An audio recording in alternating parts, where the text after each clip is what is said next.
ಎಲ್ಲರಿಗೂ ನಮಸ್ಕಾರ. Welcome to my channel Sindhu's cooking blogs. ನಾನು ಇಂದಿರಾ. ಇದು ನನ್ನ ಮೊದಲನೇ ವಿಡಿಯೋ ಆಗಿರೋದ್ರಿಂದ ಮೊದಲನೇ ರೆಸಿಪಿ ಬಂದು ನಾನು ಸೋಯಾ ಚಂಕ್ಸ್ ಪಲಾವ್ ಯಾವ ರೀತಿ ಮಾಡೋದನ್ನು ತೋರಿಸ್ಕೊಡ್ತಾ ಇದ್ದೀನಿ. ಒಂದು ಪಾತ್ರೆಯಲ್ಲಿ ಬಿಸಿನೀರು ಇಟ್ಕೊಂಡು ಅದಕ್ಕೆ ಸೋಯಾ ಚಂಕ್ಸ್ ಹಾಕಿ ಒಂದು 5 ನಿಮಿಷಗಳ ಕಾಲ ಅದನ್ನು ನೆನೆಯಲಿಕ್ಕೆ ಬಿಟ್ಬಿಡಬೇಕು.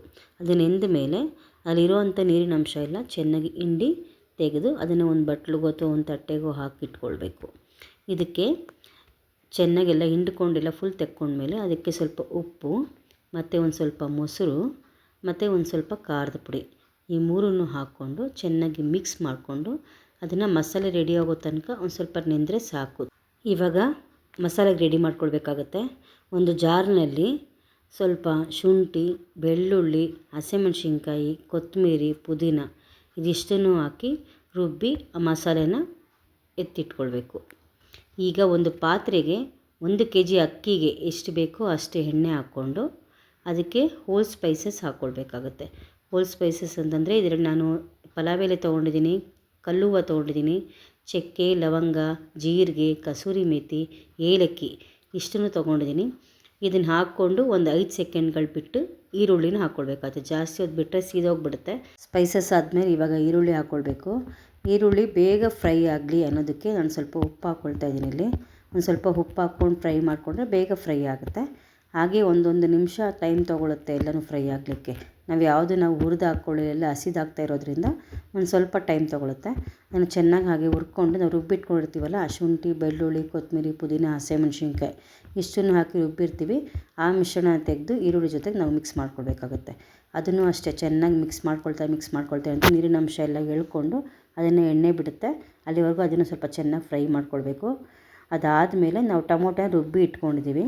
ಆ ರುಬ್ಬಿಟ್ಕೊಂಡಿರೋಂಥ ಟೊಮೊಟೊನ ಈ ಮಸಾಲೆ ಜೊತೆ ನಾವು ಹಾಕಿ ಮಿಕ್ಸ್ ಮಾಡ್ಕೊಳ್ಬೇಕಾಗುತ್ತೆ. ಟೊಮೊಟೊ ರುಬ್ಬಿರೋದನ್ನು ನಾವು ಮಸಾಲೆ ಜೊತೆಗೆ ಮಿಕ್ಸ್ ಮಾಡ್ಕೊಳ್ತಾ ಇದ್ದೀವಿ. ಮಿಕ್ಸ್ ಮಾಡ್ಕೊಂಡ್ಮೇಲೆ ನೀರಿನ ಅಂಶ ಜಾಸ್ತಿ ಇರುತ್ತವೆ ಟೊಮೊಟೊಲಿ. ಆ ನೀರಿನ ಅಂಶ ಎಲ್ಲ ಹೀರ್ಕೊಂಡು ಅದನ್ನು ಎಣ್ಣೆ ಬಿಡಬೇಕು. ಚೆನ್ನಾಗಿ ಎಣ್ಣೆ ಬಿಟ್ಟರೆ ಅಲ್ಲಿಗೆ ಹಸಿ ವಾಸನೆ ಹೋಗಿದೆ ಅಂತ ಅದನ್ನು ಚೆನ್ನಾಗಿ ನಾವು ಹುರ್ಕೊಳ್ಬೇಕಾಗುತ್ತೆ. ಅದು ಹುರಿಯೋಕ್ಕೆ ಸ್ವಲ್ಪ ಟೈಮ್ ತೊಗೊಳುತ್ತೆ, ಒಂದು 2 ನಿಮಿಷದವರೆಗೂ ಟೈಮ್ ತೊಗೊಳುತ್ತೆ. ಈ ಮಸಾಲೆಗಳೆಲ್ಲ ಹುರ್ಕೊಂಡಾದ್ಮೇಲೆ ನಾವು ಸೋಯಾ ಚಂಕ್ಸ್ನ ನೆನೆಸ್ಕೊಂಡು ಇಟ್ಕೊಂಡಿದ್ದೀವಿ. ಈಗಾಗಲೇ ಉಪ್ಪು, ಖಾರ, ಮೊಸರು ಈ 3 ಹಾಕಿ ನಾವು ಕಲಸಿ ಇಟ್ಟುಬಿಟ್ಟಿದ್ದೀವಿ. ಇವಾಗ ಅದನ್ನು ನಾವು ಮಸಾಲೆ ಜೊತೆಗೆ ನಾವು mix ಮಾಡ್ಕೊಳ್ಬೇಕಾಗುತ್ತೆ.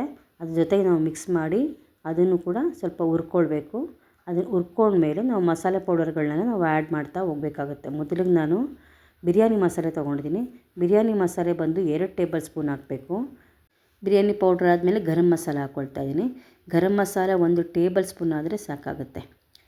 1 table spoon garam masala ಆದಮೇಲೆ ಇವಾಗ ಧನಿಯಾ ಪುಡಿ ಹಾಕ್ಕೊಳ್ತಾ ಇದ್ದೀನಿ. ಧನಿಯಾ ಪುಡಿ ಕೂಡ ಒಂದು 2 ಟೇಬಲ್ ಸ್ಪೂನಷ್ಟು ಬೇಕಾಗುತ್ತೆ. ಖಾರದ ಪುಡಿ ನಾವು ಹಸಿಮೆಣಸಿನ್ಕಾಯಿ ಹಾಕ್ಕೊಂಡಿದ್ದೀವಿ ಖಾರಕ್ಕೆ, ಜೊತೆಗೆ ನಾವು ಸೋಯಾ ಚಂಕ್ಸ್ ಕೂಡ ಖಾರದ ಪುಡಿ ಮಿಕ್ಸ್ ಮಾಡ್ಕೊಂಡಿದ್ದೀವಿ. ಹಾಗಾಗಿ ಖಾರದ ಪುಡಿ ಹಾಕ್ಕೊಳ್ಳೋದು ಬೇಡ. ಈಗ 1 kg ಅಷ್ಟು ನಾನು ಅಕ್ಕಿ ತೊಳೆದು ಇಟ್ಕೊಂಡಿದ್ದೆ. ಆ ಅಕ್ಕಿನ ತೆಗೆದು ಮಸಾಲೆ ಜೊತೆಗೆ ಹಾಕಿ ಚೆನ್ನಾಗಿ ಅದನ್ನು ಹಾಕಿ ಮಿಕ್ಸ್ ಮಾಡ್ತಾಯಿದ್ದೀನಿ. ಈ ಥರ ಮಿಕ್ಸ್ ಮಾಡ್ಕೊಳ್ಳುವಾಗಲೇ ನಾನು ಒಂದು ಕಡೆ ನೀರು ಇಟ್ಕೊಂಡಿದ್ದೀನಿ, ಬಿಸಿನೀರು ಎಷ್ಟು ಬೇಕೋ ಅಷ್ಟನ್ನು. ಆ ಬಿಸಿನೀರನ್ನ ಆಲ್ರೆಡಿ ನಾನು ಕಾಯಿಸಿ ಇಟ್ಕೊಂಡಿದ್ದೀನಿ. ಆ ಕಾಯಿಸಿದ ಬಿಸಿನೀರ ತೆಗೆದು ಈ ಮಸಾಲೆ ಜೊತೆಗೆ ಮಿಕ್ಸ್ ಮಾಡ್ಕೊಳ್ತಾ ಇದ್ದೀನಿ. ಮಿಕ್ಸ್ ಮಾಡ್ಕೊಂಡ್ಮೇಲೆ ಸ್ವಲ್ಪ ಚೆನ್ನಾಗಿ ಕುದಿಲಿಕ್ಕೆ ಬಿಟ್ಟುಬಿಡ್ಬೇಕು. ಅದನ್ನು ನೋಡ್ಕೊಳ್ಬೇಕು. ಸ್ವಲ್ಪ ಉಪ್ಪು, ಖಾರ ಆವಾಗಲೇ ನಾವು ಉಪ್ಪು ಹಾಕಿದ್ದೀವಿ. ಉರಿಯೋವಾಗ ಎಷ್ಟು ಬೇಕೋ ಅಷ್ಟೇ ಉಪ್ಪು ಹಾಕ್ಕೊಂಡಿದ್ದೀವಿ. ಇವಾಗ ಒಂದು ಹಿಡಿ ಅಷ್ಟಾದರೂ ಉಪ್ಪು ಬೇಕಾಗುತ್ತೆ. ಆ ಉಪ್ಪು ಹಾಕಿ ಅದ್ರ ಒಂದು 1/4 ಭಾಗ ಆದಮೇಲೆ ನಾವು ಕೆಳಗಡೆ ಒಂದು ಹಂಚು ಇಟ್ಕೊಂಡು ಮೇಲೆ ಪಾತ್ರೆ ಇಟ್ಕೊಂಡು ಅದ್ರ ಮೇಲೆ ತಟ್ಟೆ ಮುಚ್ಚಿಬಿಟ್ಟು ಅದನ್ನು ದಮ್ ಆಗ್ಲಿಕ್ಕೆ ಬಿಟ್ಬಿಡಬೇಕು. ಒಂದು ಸಣ್ಣ ಉರಿ ಮಾಡಿ ಬಿಟ್ಬಿಡಬೇಕು. ಒಂದು 1/4 ಗಂಟೆ ಟೈಮ್ ತೊಗೊಳುತ್ತೆ. ಈಗ ಸೋಯಾ ಚಂಕ್ಸ್ ಪಲಾವ್ ರೆಡಿಯಾಗಿದೆ. ಏನು ಘಮ ಘಮ ಅಂತ ಫ್ಲೇವರ್ ಬರ್ತಾಯಿದೆ. ಈಗ ಕೆಳಗಡೆಯಿಂದ ಸ್ವಲ್ಪ ಚೆನ್ನಾಗಿ ಅದನ್ನು ಮಿಕ್ಸ್ ಮಾಡಿಕೊಳ್ಬೇಕು. ಮಿಕ್ಸ್ ಮಾಡಿ ಇಟ್ಕೊಂಡು ತಟ್ಟೆಗೆ ಹಾಕಿ ಸರ್ವ್ ಮಾಡಿ. ನೀವೊಂದು ಸಲ ನೋಡ್ಕೊಂಡಿದ್ದೀರಾ, ಸಿಂಪಲಾಗಿ ಯಾವ ರೀತಿ ಮಾಡೋದು ಹೇಳ್ಕೊಟ್ಟಿದ್ದೀನಿ. ನೀವು ಮಾಡಿಕೊಂಡು ತಿಂದು ಹೇಗಿತ್ತು ಅಂತೇಳಿ ನಾನು ಕಮೆಂಟ್ ಮಾಡಿ ನೀವು ತಿಳಿಸಿ. ಈ ವಿಡಿಯೋ ಶೂಟ್ ಮಾಡಿದ್ದು ನಾನು ಮೊನ್ನೆ ಸೋಮವಾರ ಕಳೀತಲ್ಲ, ಕಡೆ ಕಾರ್ತಿಕ ಸೋಮವಾರ, ಅವತ್ತಿನ ದಿವಸ ಶೂಟ್ ಮಾಡ್ಕೊಂಡಿದ್ದು. ವಾಯ್ಸ್ ಓವರ್ ಕೊಡಲಿಕ್ಕೆ ಆಗ್ತಾನೇ ಇಲ್ಲ. ಗಂಟ್ಲು ನನ್ನ ಸರಿ ಇರಲಿಲ್ಲ. ಗಂಟ್ಲು ಸರಿ ಹೋಗಲಿ ಅಂತ 3 ಡೇಸ್ ವೆಯ್ಟ್ ಮಾಡಿದೆ. ಲೇಟ್ ಆಗೋಯಿತು.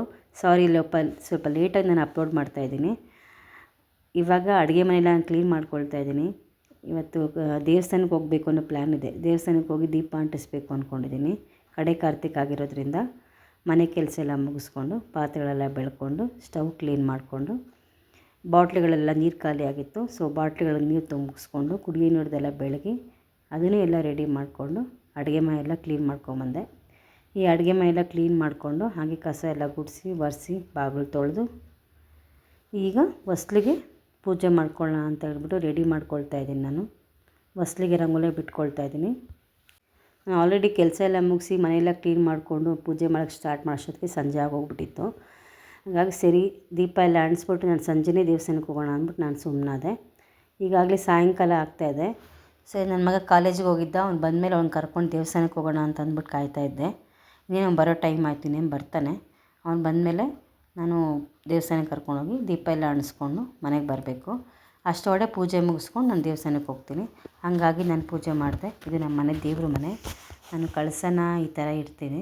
ನಾನು ತೆಂಗಿನಕಾಯಿನ ಇಡೋದಿಲ್ಲ. ನಾನು ತೆಂಗಿನಕಾಯಿ ಹಬ್ಬಗಳಲ್ಲಿ ಇಡ್ತೀನಿ. ಈಗ ಮಾಮೂಲಿ ದಿವಸಗಳೆಲ್ಲ ನಾನು ತೆಂಗಿನಕಾಯಿ ಯೂಸ್ ಮಾಡೋಲ್ಲ, ಬರೀ ಎಲೆ ಮಾತ್ರ ಇಟ್ಟು ಕಳಸ ಪೂಜೆ ಮಾಡ್ತೀನಿ ನಾನು ಅಷ್ಟೇ. ಪೂಜೆ ಎಲ್ಲ ಮುಗಿಯೋಷ್ಟೊತ್ತಿಗೆ ಆಲ್ರೆಡಿ 6 ಗಂಟೆ ಹೋಗ್ಬಿಟ್ಟಿತ್ತು.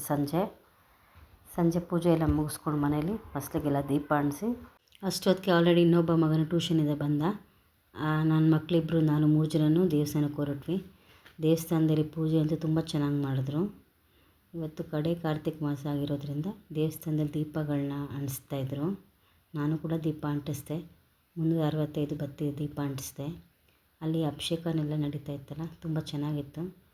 ಹಾಗೆ ನೋಡಿಕೊಂಡು ದೀಪ ಅಂಟಿಸಿ ಪೂಜೆ ಮಾಡಿ ಅಲ್ಲೇ ತುಂಬ ಹೊತ್ತಿದ್ದೆ. ಅಲ್ಲಿ ದೇವ್ರು ಕೂಡ ಅಲಂಕಾರ ತುಂಬ ಚೆನ್ನಾಗಿ ಮಾಡಿದರು.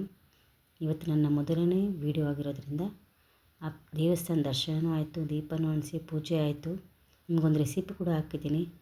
ನನ್ನ ಚಾನಲ್ ನಿಮ್ಗೆ ಇಷ್ಟ ಆಗಿದ್ರೆ ದಯವಿಟ್ಟು ನೀವು ಲೈಕ್ ಮಾಡಿ, ಶೇರ್ ಮಾಡಿ, ಕಾಮೆಂಟ್ ಮಾಡಿ, ಸಬ್ಸ್ಕ್ರೈಬ್ ಮಾಡಿ. ನಿಮ್ಮ ಸಪೋರ್ಟ್ ನಮಗೆ ತುಂಬ ಬೇಕಾಗುತ್ತೆ. ಇದು ನನ್ನ ಮೊದಲನೇ ವೀಡಿಯೋ ಆಗಿರೋದ್ರಿಂದ ಅಕಸ್ಮಾತ್ ಏನಾದರೂ ತಪ್ಪಿದರೆ ನೀವೇನೋ ಕಮೆಂಟ್ ಮಾಡಿ ತಿಳಿಸಿ, ಅದನ್ನು ಸರಿ ಮಾಡ್ಕೊಳ್ತೀನಿ. ನಾನು ವೀಡಿಯೋ ನೋಡೋದಕ್ಕೋಸ್ಕರ ಥ್ಯಾಂಕ್ ಯು.